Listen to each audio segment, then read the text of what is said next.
There's a study done by a colleague of mine at Stanford that showed that positive anticipation about the next day events actually is a powerful metric for creating quality sleep, even if the sleep is very reduced. Work done out of Harvard Medical, Bob Stickgold's lab, and Emily Hoagland did this study that showed, looking at OChem, performance on OChem scores. Okay, so organic chemistry at Harvard's a pretty tough subject, highly motivated. A number of very good control groups in this study. What she showed was that consistency of total sleep duration was far more important for performance on these exams than total sleep duration itself. So it's not that just getting more sleep allows you to perform better. Consistently getting about the same amount of sleep is better for performance, at least on OChem, than just getting more. You could very well do better on 6 than on 8. There are a few other things that turn out to be strong parameters for success in this domain. For instance, your entire life, waking or asleep, is broken up into these 90-minute ultradian cycles. If you look at ability to attend or do math problems or do anything, drive, performance tends to ramp up slowly within a 90-minute cycle, peak, and then come down at the end of that 90-minute cycle. And in sleep, we go through these stage 1, 2, 3, 4, REM, etc. Ending your sleep after a 90-minute cycle, near the end of a 90-minute cycle, say at the end of 6 hours, in many cases is better for you than sleeping an additional hour, 7 hours, and waking up in the middle of an ultradian cycle. And there are a few apps that can measure this based on body movements and things like that have your alarm go off at the end of an ultradian cycle. If you wake up in the middle of an ultradian cycle, sometimes, not always, you can be very groggy for a long period of time. I certainly do better on 6 hours than I do on 7. I happen to like an 8-hour sleep. It feels great, but I haven't slept an entire 8 hours without waking up in the middle of the night at some point in, I don't know, forever. I can't remember. It's probably some point in infancy, and I function well during the day. I think that's an important parameter, is how do you feel during the day? Almost everybody experiences some sort of dip in energy in the late afternoon, or what would correlate to their temperature peak. And that's a good time of day to get either a 90-minute or less nap, or if you're not a napper or you can't nap, feet elevated has been shown to be good for clear out of some of this. The glymphatic system is this kind of like sewer system of the brain that you can clear stuff out. So legs elevated, or one thing that I'm a big proponent of and that my lab has been studying is what I now call NSDR, non-sleep deep rest. And this is just lying down, but non-sleep deep rest is allowing your system to drop into states of real calm that allow you to get better at falling asleep later.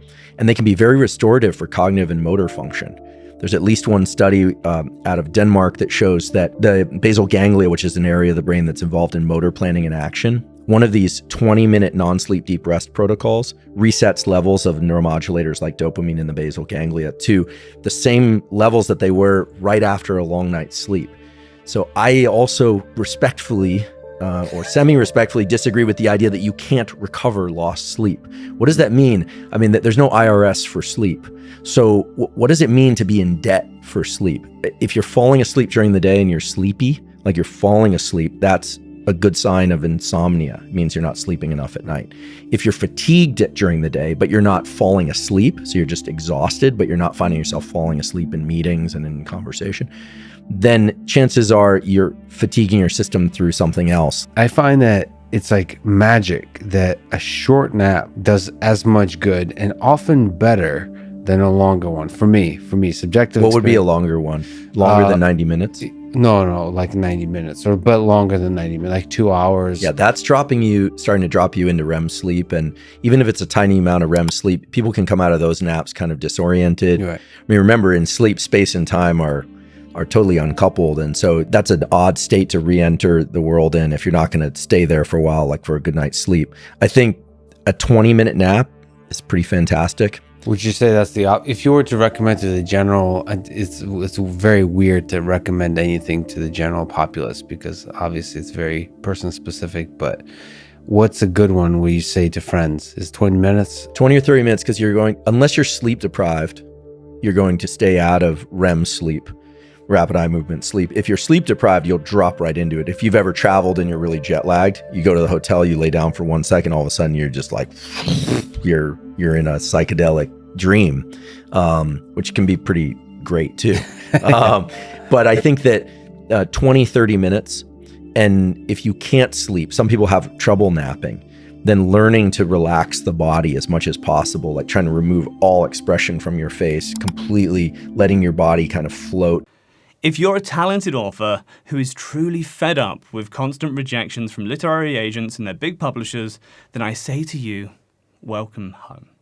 Because it's time to tell your story at Karis Publishing, where your voice is not just heard, it's celebrated, where your unique writing style finds a home. That cycle of query and rejection ends today.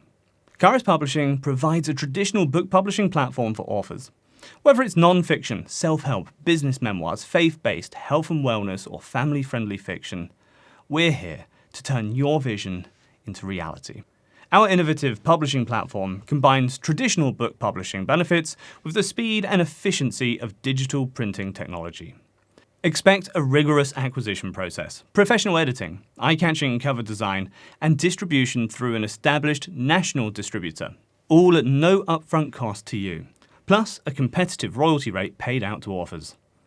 While we make no guarantees about sales figures, your title will be actively represented to physical stores and retailers by highly experienced book sales representatives like other traditionally published books. Your book will be available in all formats, paperback, hardcover, ebook, and audiobook, to readers nationwide through major retailers like Amazon, Barnes & Noble, and Walmart, ensuring your reach is far and wide. When you publish with Karis, you join a mission bigger than just book sales. You become part of our social endeavor to empower orphans with literacy tools. For each book sold, we commit a portion of the proceeds to provide mini libraries, books and computers to orphans to help them dream of a brighter future. We value each author as an individual, ensuring your story is heard. Whether you're an established author or a first-time author, your message matters here. Ready to share your story?